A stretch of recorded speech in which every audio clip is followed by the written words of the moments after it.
আজ আমরা শুনব ছোট্ট পাখির মা নামক গল্পটি। শুরু করা যাক তাহলে। সুন্দরপুর নামক একটি জঙ্গলে এমন ভয়ানক বৃষ্টি আর বাজ পড়া শুরু হলো, তাতে অনেক গাছপালা আর অনেক পশু পাখিও মারা গেল। টুনি পরিবারের একমাত্র পিন্টু টুনি তাদের মধ্যে বেঁচে ছিল। তার আশেপাশের বাসাগুলোতেও কেউই বেঁচে ছিল না। মা, তুমি কোথায় গেলে? আশেপাশেও কোনো সারা শব্দ পাচ্ছি না, আর আমার খুব জোরে খিদেও পেয়েছে। কোকিল মাসি, কাক কাকা কেউই এখানে আসেনি। জানি না সবাই কোথায় চলে গেছে। তখনই সে চন্দুকে দেখতে পায়। সে গাছের ডালে বসে কিছু ফল খাচ্ছিল। চন্দুকে খেতে দেখে পিন্টুর মুখ দিয়ে জল বেরোতে লাগলো। সে আর থাকতে না পেরে বলেই ফেললো, ও ভাই, আমাকে কিছু খেতে দাও, আমার খুব জোরে খিদে পেয়েছে। কাউকেই দেখতে পাচ্ছি না, মাও এখানে নেই। এদিকে এসো না ভাই। আরে আরে, আমাকে খেতে দাও, মধ্যখানে এত কথা বলো না। আগে খাওয়া, তারপরে অন্য কাজ। এই কথা শুনে বেচারা পিন্টুর মনটা খুবই খারাপ হয়ে যায়। সে আর কোনো কথাই বলে না। কিছুক্ষণ বাদে চন্দু কিছু ফল মুখে করে পিন্টুর কাছে নিয়ে আসে। নাও, এটা খেয়ে নাও। তোমার পক্ষে উড়ে কিছু খাবার আনা সম্ভব নয়। তোমার ডানাগুলো খুবই ছোট, উড়তে গেলে পড়ে যাবে। ঠিকই বলেছ ভাই, তুমি আমার খিদে মিটিয়েছো, কিন্তু তোমার মা কোথায়?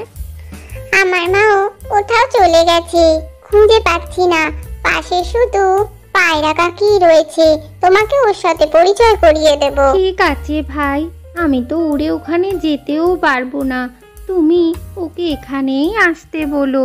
পরের দিনই একটি সাদা পায়রা মুখে ফল নিয়ে পিন্টুর কাছে চলে আসে। প্রথমেই সে ফলটা পেয়ে খেয়ে নেয়।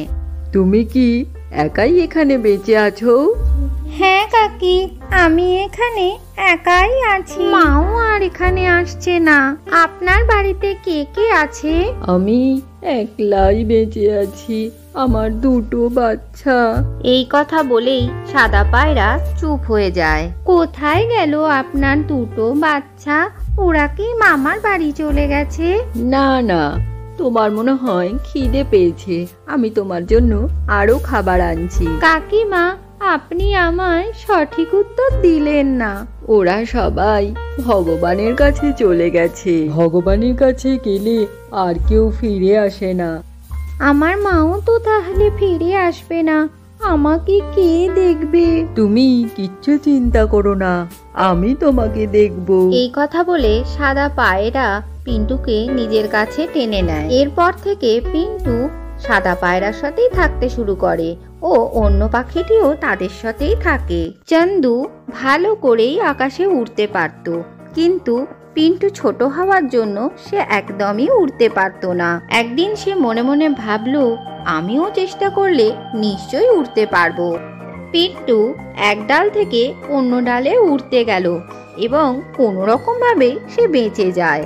আরে পিন্টু, ওড়াটা বাচ্চাদের কাজ নয়, তুমি কোনোদিনও উঠতে পারবে না। আরে ভাই, এরকম করে কেন বলছো? আমি কোনো না কোনো দিন ঠিকই উড়তে পারবো। তখনই সেখানে সাদা পায়রা এসে হাজির হয়। চন্দু, তুমি এরকম বলো না, ও নিশ্চয়ই একদিন উঠতে পারবে। পিন্টু এখন অনেক ছোট, ও ঠিকই পারবে। পিন্টু, আমি তোমাকে সঠিক সময় বলে দেব কখন তুমি উঠতে পারবে। ঠিক আছে মা। একদিন পিন্টু চন্দুকে আকাশে উড়তে দেখে এবং তার মনেও ইচ্ছা জাগে সেও উড়তে পারবে। তার মায়ের বলা কথাগুলো সে একেবারেই ভুলে যায়। আমিও আজকে চন্দুর মতো আকাশে উড়বো আর ওকে দেখিয়ে দেব যে আমিও উড়তে পারি, আর আমি উড়ছি দেখে মা খুব খুশি হয়ে যাবে। সে উড়তে যায়, তার ফলে সে একটা বড় গর্তের মধ্যে পড়ে যায়। সে ওখান থেকে উড়ে বাইরে আসার চেষ্টা করতে লাগলো, কিন্তু সে পারলো না। আজকে আমি মায়ের অনুপস্থিতিতে উড়তে গেলাম আর আমি এই গর্তের মধ্যেই ফেসে গেলাম। চন্দু তাকে গর্তের মধ্যে পড়তে দেখে নেয় এবং সেও গর্তের মধ্যে চলে যায়। আরে পিন্টু, তুই ঠিক করে চলতেই পারিস না, তুই উঠতে কেন গেলি? আর এই গর্তের মধ্যে তো পড়েও গেলি। ভাই, আমি কি করব? তোমাকে দেখে আমার খুব ওড়ার ইচ্ছা হলো, তাই উঠতে গিয়েই এই গর্তে পড়ে গেলাম। যেমন করেই হোক তুমি এখান থেকে আমাকে বার করো, আর মাকেও ডাকো। তখনই সেখানে সাদা পায়রাও এসে হাজির হয় এবং সেও গর্তের মধ্যেই চলে যায়। এটা তুমি কি করেছো? আমার কথা না শুনে তুমি গর্তের মধ্যে পড়ে গেলে। ভুল হয়ে গেছে মা, বড়দের কথা অবশ্যই শুনতে হয়। আমাকে বাইরে বের করো মা। তুমি কিছুই চিন্তা করো না, আমি এক্ষুনি ব্যবস্থা করছি। আরে চন্দু, যাও একটা সরু লাঠি তো নিয়ে আসো। চন্দু একটা সরু লাঠি নিয়ে চলে আসে। চন্দু, এই লাঠিটার একদিকটা তুমি ধরবে আর একদিকটা আমি ধরবো, আর পিন্টু মধ্যিখানে তোমার ঠোঁট দিয়ে এটাকে চেপে ধরবে, ছেড়ে দেবে না, তাহলে কিন্তু পড়ে যাবে।